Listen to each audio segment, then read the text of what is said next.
Assalamualaikum warahmatullahi wabarakatuh. Perkenalkan, nama saya Nenden Rahmawati, NIM 2011-210159. Ujian akhir semester Psikologi Pendidikan, dosen pengampu Ibu Deni Febrini, SAG, MPD. Di sini saya akan memaparkan materi saya, yaitu tentang faktor motivasi dan pendidikan. Pengertian motivasi dan motivasi belajar. Motivasi adalah usaha yang didasari untuk mengarahkan dan menjaga tingkah seseorang agar ia terdorong untuk bertindak melakukan sesuatu sehingga menjadi hasil atau tujuan tertentu. Motivasi belajar adalah suatu perubahan tenaga di dalam diri seseorang atau pribadi yang ditandai dengan timbulnya perasaan dan reaksi untuk mencapai tujuan. Motivasi belajar adalah kondisi psikologis yang mendorong siswa untuk belajar secara sungguh-sungguh, yang pada gilirannya akan terbentuk cara belajar siswa yang sistematis, penuh konsentrasi, dan dapat menyeleksi kegiatan-kegiatannya. Kemudian, fungsi motivasi dalam belajar.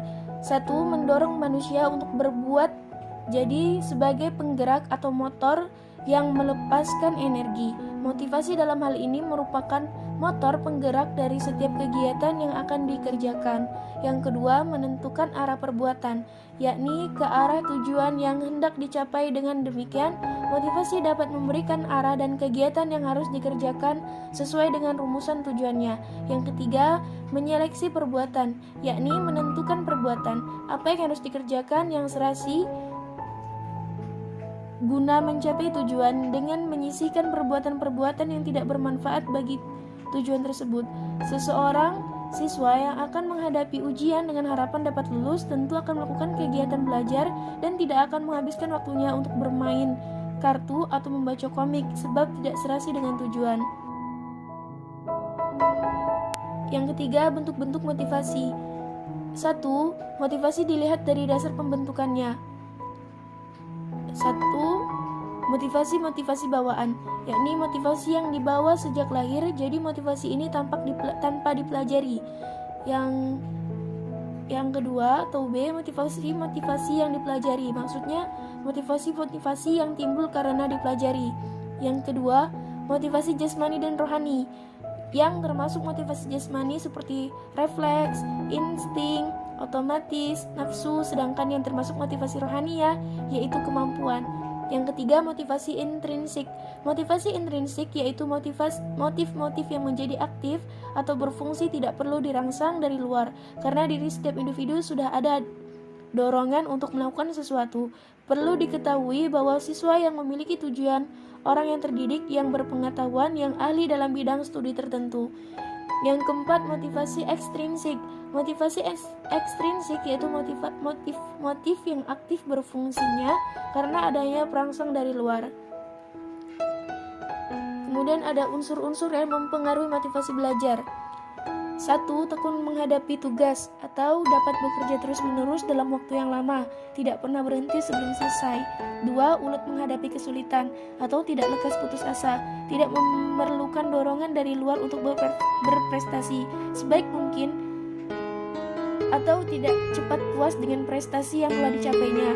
Yang ketiga, menunjukkan minat terhadap bermacam-macam masalah untuk orang dewasa. Yang keempat, lebih senang bekerja mandiri. Yang kelima, cepat bosan pada tugas-tugas yang rutin, hal-hal yang bersifat mekanis, berulang-ulang begitu saja sehingga kurang aktif. Yang keenam, dapat mempertahankan pendapatnya atau kalau sudah yakni akan sesuatu. Yang ketujuh, tidak mudah melepaskan hal yang diyakini itu. Yang kedelapan, senang mencari dan memecahkan masalah soal-soal.